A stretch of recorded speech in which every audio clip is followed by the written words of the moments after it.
All right. Well, so yesterday we were in chapter 40, and chapter 39 is where there was the destruction of Israel. And in chapter 40, we found out that after the destruction, and in chapter 30, after the destruction of Jerusalem, Jeremiah was put into the care of Nebuzaradan, who was like the chief butcher. Okay, so but Nebuchadnezzar says, here, you take him, don't harm him, and whatever it is he wants, you do. Okay, so do for him whatever he wants. And so after Nebuzaradan, he takes Jeremiah, it was with a group of captives, and he unshackles him, and he says, all right, here's the deal. If it seems like a good idea, you can come with us to Babylon. And if you do, I'll keep my eye on you. You know, you've been entrusted to me, so you know you've got my protection. I've got you. But if you don't want to do that, you don't have to do that. It's whatever you want. If you want to stay here, look around. It's yours. Take it. Pick a spot. And so it says Jeremiah, it says Jeremiah would not turn. He would not go to Babylon. What we were told at the beginning of chapter 40 that said the word of the Lord came to Jeremiah after he had been released or set free by Nebuzaradan. And so in that moment, I believe the word of the Lord had come to him that it was not the move for him to go to Babylon, that the Lord still had work for him to do here, that there was still a remnant. You know, we talked yesterday about kind of, you know, in your package of grapes that you get from the store, when all the good grapes, you know, the ones that you get, they're left, and you have those little shriveled up grapes that are at the bottom of the container. That's kind of like what's left in Israel. You have this remnant of, okay, all the poorest of the land, the indigent that have been told, hey, pick a spot, work the land. So the Lord still has a remnant there in the land, and so he has Jeremiah to continue to be there to be his mouthpiece. We know that in Babylon there are other prophets that are God's mouthpiece there. There's Ezekiel there. There's Daniel there that's the governor of the region. So the Lord has set up things in Babylon to reform his people, to restore and to bring them back eventually. In the meantime, there's a remnant here, and Jeremiah is supposed to stay. So he stays, and Jeremiah decides to go to Mitzpah, where Gedaliah is. Gedaliah, the son of Ahikam, the son of Shaphan. These were men who, Shaphan had been the secretary to Josiah, the personal secretary, royal secretary to King Josiah, when the scroll of the law was found.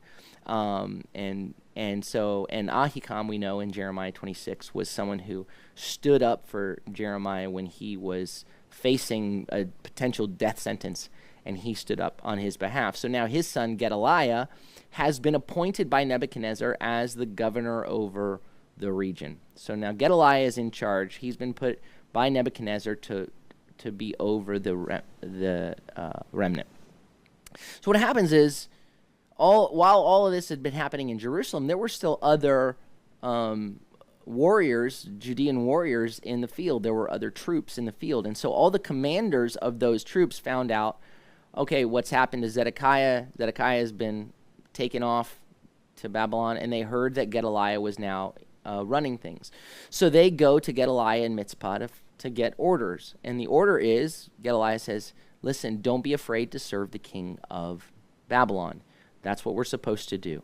So I'm going to be here. I will be your representative before the king of Babylon. I'll stand for you. You've taken over lands, and it's harvest time. You know, it's August. It's at this point, it's August. It's the 5th month. And he says, so it's harvest time. Go and begin to harvest and begin to get ready for the winter, and go take care of the lands, the areas, and the people then within those areas that have been entrusted to you. At the same time, there were refugees, Jewish refugees that had escaped during the Babylonian siege and during all that had gone down to Ammon, to Edom and Ammon in the southeast of Israel, the southeast of Israel, so where Jordan is. They'd gone east, and they had kind of hidden away, been refugees there. So now they hear that Nebuchadnezzar has put Gedaliah in charge, and they now head back they head home. And so they go up toward Mitzpah, and among them we know of two. There are several names that are listed. There are two that we need to know. There's Ishmael and there's Yochanan. Those are the two guys that we need to know. So on their way up, they go up there, or excuse me, those are two of the commanders. Remember the leaders, the generals of those different troops? They had come, two of them were Ishmael and Yochanan. So these refugees stream back, and apparently with these refugees, someone has a plot, a word of a message from the king of Ammon. And the king of Ammon is wanting to make an alliance with Ishmael to kill Gedaliah. And so this is found out by those other leaders, by Yochanan and his brother Yonatan and these others. And so these leaders find out about this. They go to Gedaliah and they say, Gedaliah, there's a plot that Ishmael is in cahoots with the king of Ammon, and he's going to kill you. And with everything, all the turmoil and all the rumor mill that's happening, I mean, Gedaliah just won't believe it, and he says, no, it's not true. And then Yochanan goes to him privately and says, listen, it is true. Let me go deal with him. I'll go kill him. I'll kill Ishmael, and I'll do it secretly so no one will know, because right now we're trying to establish stability here, and this is good, and he wants Gedaliah to be leader. He's like, why should Israel die? Why should the Jewish people die? So let me do this. But Gedaliah rejects his counsel, rejects the offer, and says, no, don't do it. Do not go do it. Okay, so and he doesn't inquire of the Lord. Jeremiah has been in his midst. We're not going to see Jeremiah. Jeremiah is not in the picture here in chapter 41. He's not in the scene. But he did not inquire of the Lord. He just, it seems, went with his gut instinct that, no, I'm trying to establish something stable here. I don't want a bunch of political intrigue. I don't want to be concerned about overthrows. There's not a heart in Gedaliah to maintain power now that he's got power. He's wanting to be a good steward over what's been given to him. That's what's been expressed. But even in that, the wise thing in the moment when you begin to hear all of these leaders talking about the plot of this one, man, it might be good to go, well, let me ask the Lord about this. But he doesn't. It doesn't say he did not inquire of the Lord.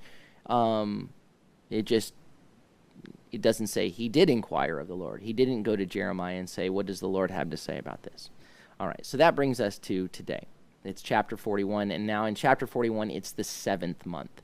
So the walls were breached in the 4th month, in July. The temple was destroyed. The walls were torn down. The palace destroyed in August. In Av, Tish B'Av was the 9th of Av when it's understood that the temple itself was taken to the ground. The exiles have been taken off, and now it's the 7th month. It's the month of Tishri. It's what we are right now. It's the month of Tishri in the year 586 BCE. If you do the math on that, because right now it's the year 5781 on the Jewish calendar, so then it was the year 3175. And so you talk about a dark month of Tishri. I mean, now as the high holidays are approaching in the year 3175, the temple is destroyed. The walls of Jerusalem have been razed down, R-A-Z-E-D, not raised up, have been torn down. The palace has been destroyed. And it is a time of lamentation. It is a time of grief. It is a time of mourning. So the Yom Teruah, the day of alarm, is there. Yom Kippur is coming.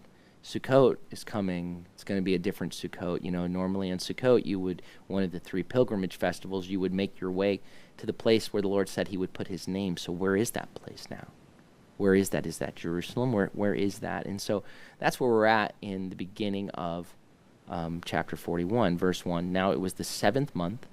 It was in the 7th month, Tishri, that Ishmael, son of Nethaniah, son of Elishama, of royal descent, and it uses the language of royal descent, literally says from the seed of kingship, Zerah Hamlucha.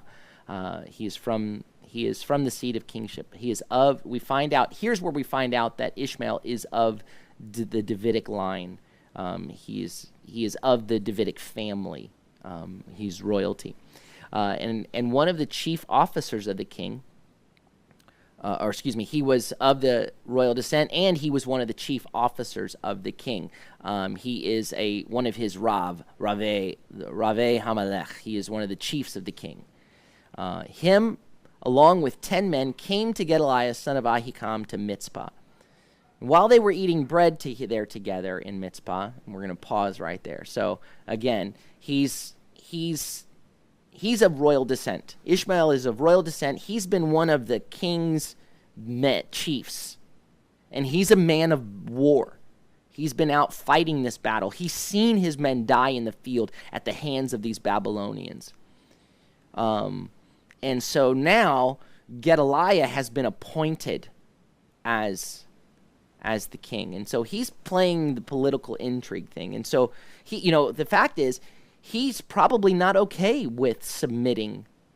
He as a royal advisor to the king, as one of the chiefs of the king, he was probably one of the voices saying to Zedekiah, don't surrender. Remember, the Lord said, surrender and live, resist and die. And all the advisors were like, let's fight. Let's fight. There were those saying, rely on Egypt. There were saying, let's fight. No one was saying, submit. And Zedekiah went with his advisors rather than with the voice of the Lord. So now you have Ishmael, one of his chiefs, who he's not ready to be done with the war against the Babylonians. This is our land. And as far as he's concerned, he's a real patriot. He's a loyalist.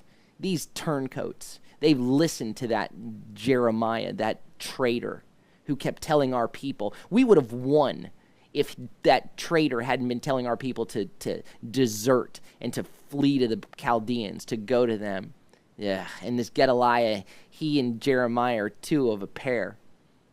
And so there's a part of him that thinks Gedaliah has no claim to the throne. He's been put there. He's a usurper. He's been put there by this foreign king, and you know what? We're going to take care of this. And as far as he might be concerned, this is the righteous thing. He's still not interested in. He still refuses to believe the word of the Lord of submit to Babylon and live.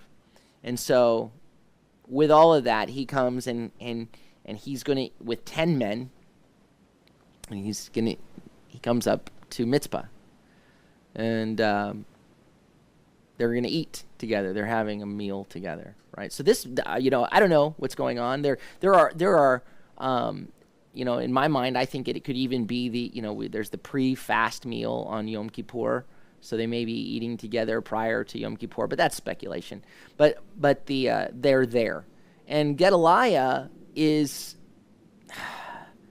he's he's oblivious to Ishmael's intentions, but there's almost a willful obliviousness because he's been given a warning. Right? He's been given a warning by these other commanders. He's just rejected it. He's just refused. He's just said, you guys are believing in delusions. It's not happening. They know better than that. I've been appointed by the king of Babylon. These guys would know better than to rise up against him after everything that you've seen. So you'd think that, though, all of a sudden with those warnings that Gedaliah would be a little bit on guard. But I think on one level he's trusting. There are certain customs. There are certain customs of the day, custom laws that are connected with customs that you just don't violate. So when you have these 10 men over to eat, they're breaking bread together. It's within good faith. He's reaching out to him, and a host is bound to protect his guests, and guests are expected to act in good faith. So in this context, around the table, eating treachery is least expected here. And so Gedaliah is caught off guard. He's defenseless. And again, the fact that Gedaliah is sitting with him at a meal is a gesture of friendship, perhaps even in response to the accusations. He wants to make potential assurances to just let's build a relationship here, Ishmael.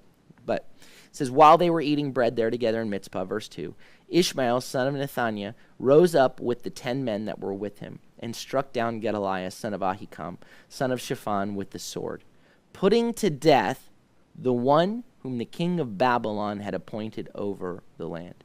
Ishmael also slew all the Jews who were there, who were with Gedaliah at Mizpah, as well as the Chaldean soldiers who were found there. So this is a shocking act of betrayal, and Ishmael violated all the customs of the time. And this would be, it's mentioned specifically, he killed the one the king of the Babylonian had appointed. This is a big deal. It's a gross offense against, it's an act of rebellion, it's an act of war. And so he's got to keep this thing silent. So there are people around, and those who are around to see what happened. Wasn't a good day for them. It was the last day for them. He put those Jews to death, and then other Babylonian, Chaldean officers that were in the area, these 10 guys then went and they killed them. So this is a revolution. This is a rebellion. This is like, no, we will not. The war isn't over. But they also knew that once this was discovered, no doubt the Babylonians are going to retaliate. So they've got to run. And again, apparently all of this happens. When this happens, Jeremiah is not in Mizpah at this point. In the 7th month, Jeremiah he's not here. Otherwise, perhaps, all the Jews that were there were killed. So Jeremiah wasn't there because he's alive in the next chapter. And it just gets worse from here. Verse 4. Now it was the next day after he had slain Gedaliah, when no one knew about it, that 80 men came from Shechem. Now we've talked about Shechem, right? It's the place between the hills, between the two mountains, Mount Ebal and Mount Gerizim, the of blessing and curse. So it's in the northern kingdom. Came from Shiloh. We've talked about Shiloh. Shiloh is where the tabernacle had been for centuries during the time of the judges.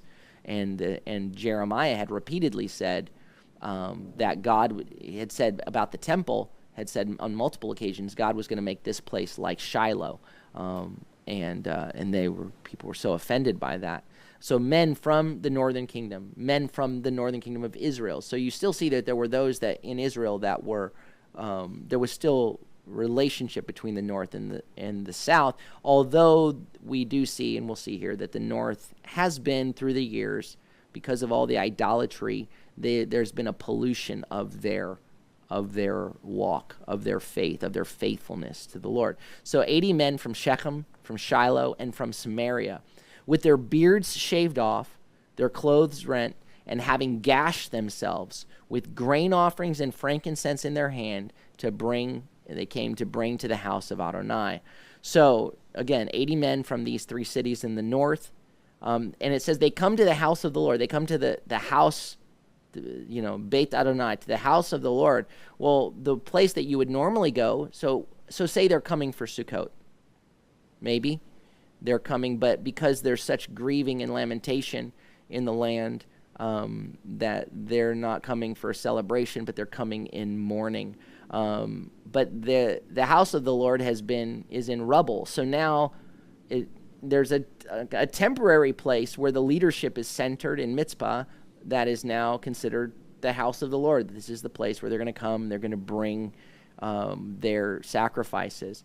They show up with shaved beards, torn clothes. They've gashed themselves. So all of that indicates some sort of lamenting, grieving ritual. But the cutting of themselves in particular points to something that in the Torah is prohibited in Deuteronomy chapter 14, the first verse. So we see that these men are exhibiting in their attempt at being faithful to the Lord, there's syncretism. They've mixed in the blending of, they've blended the worship of Adonai with the ungodly religious practices of the surrounding nations. That's sort of been blended together. So they're coming to now where the house of the Lord is.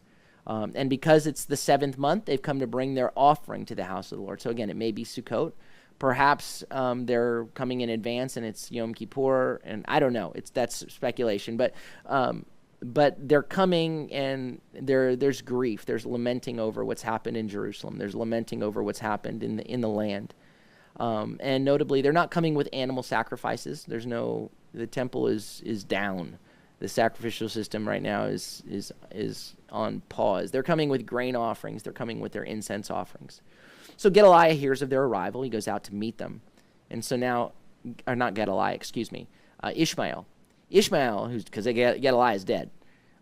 Ishmael hears of their arrival, and he goes out to meet them, but now he's playing the part of also one who's grieving and mourning. And so it says, so Ishmael, son of Nethaniah, went out from Mizpah to meet them, weeping all along as he went.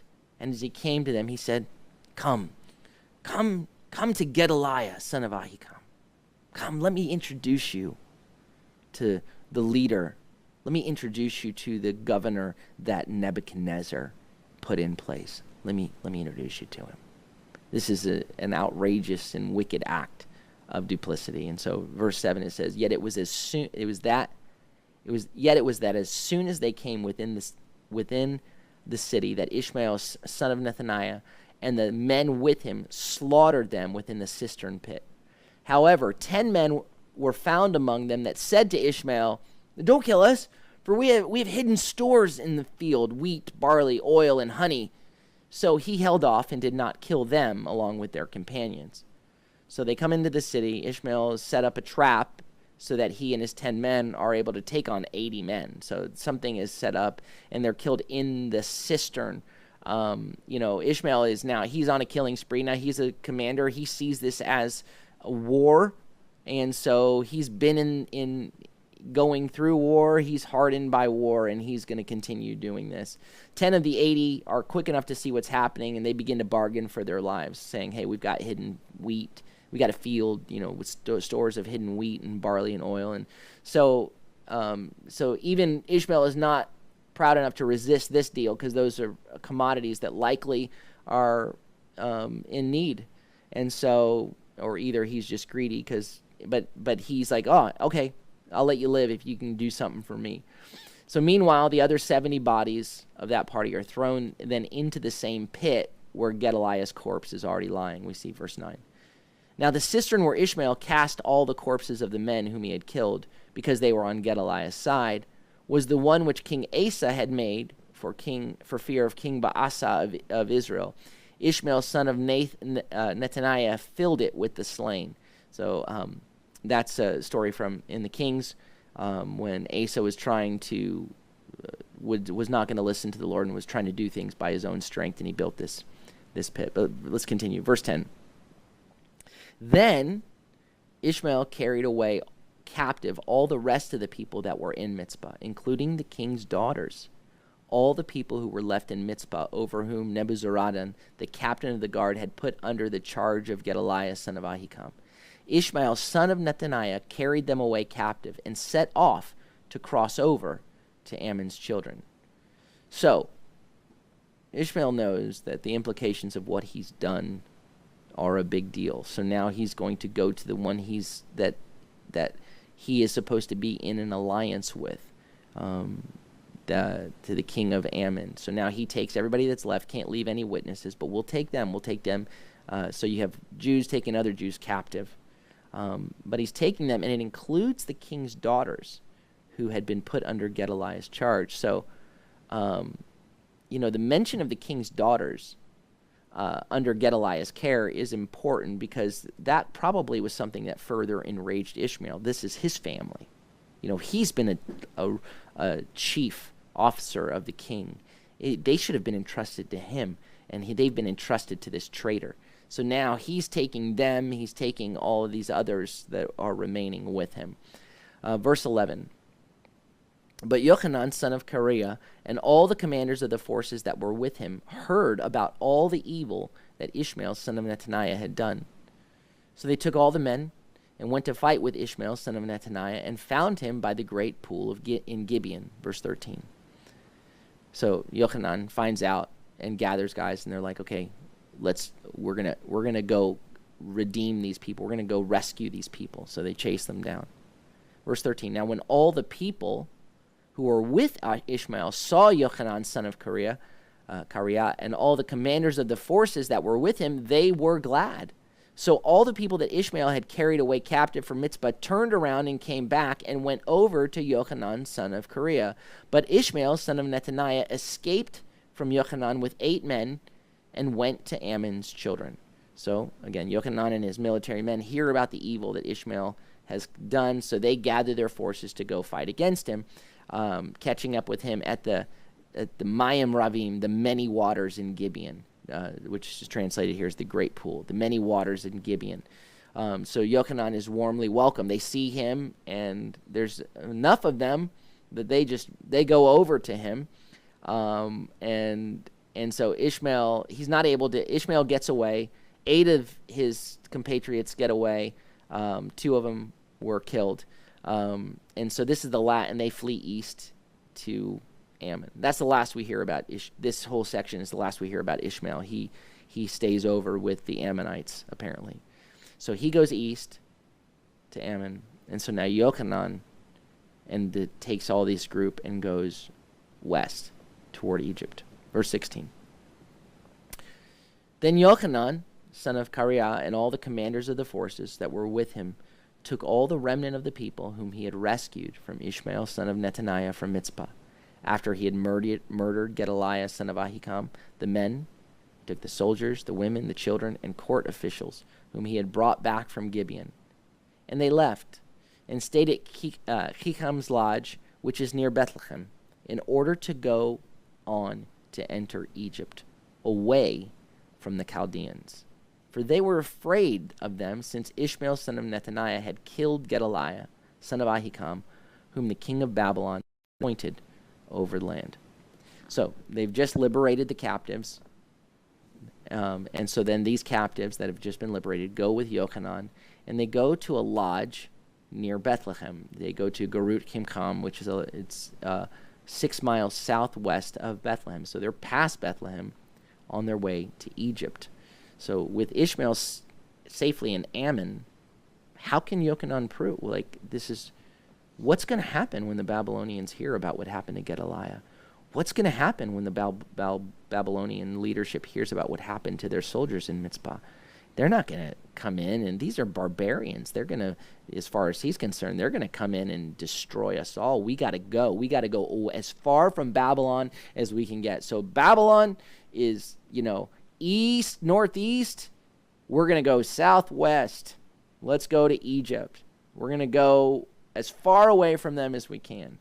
So in fear, once more, the natural tendency of the people and the leader, this new Yochanan's he's stepped in as a leader, as a rescuer, as it were, and now he's going to run in the most natural direction, as far from the Babylonians as possible. And the Lord has said, surrender to the Babylonians and live, resist, and die. But the natural inclination is to go, but we need to run. So they're going to Egypt, and the Lord has continually said, don't run don't run where I'm not sending you. But again, it's a natural, let's go to Egypt. So should they go to Egypt? I mean, it makes sense. That's the instinct. That's the wise strategy naturally. Do you just follow your instincts like Gedaliah did? I mean, Judah, you don't want to stay in Judah. There's no stable political order in Judah. Look what just happened to the guy that was in charge. So we don't want to stay here. There's total instability. None of the options are ideal.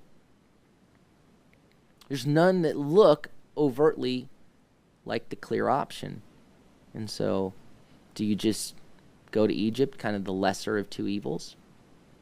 Do you think that your protection is in the lesser of two evils? And that's really going to be the question here. What will the Lord say? But unlike Gedaliah, Yochanan will inquire of the Lord, and we'll see that tomorrow in the next chapter. Lord, what is it you want us to do? You tell us what you want us to do, Lord. What do you want? What do you say? Where do you want us to go? He's going to inquire of the Lord. The question is, when the Lord answers, what happens when he doesn't give you the answer you want? Are you going to do what he says? Or are you going to go, well, no, that doesn't fit. I wasn't expecting you to say that, Lord. I wanted to hear your word, but I wanted you to tell me what I wanted to hear. I wanted you to validate my decision. What happens when the word of the Lord doesn't validate your wisdom or my wisdom? What will we do then? What will Yochanan do then? And that's what we'll look at tomorrow, all right? May the Lord bless you and keep you. May the Lord make his face to shine upon you and be gracious unto you. May the Lord lift up his countenance upon you and give you peace. Shalom, shalom. Have a beautiful day.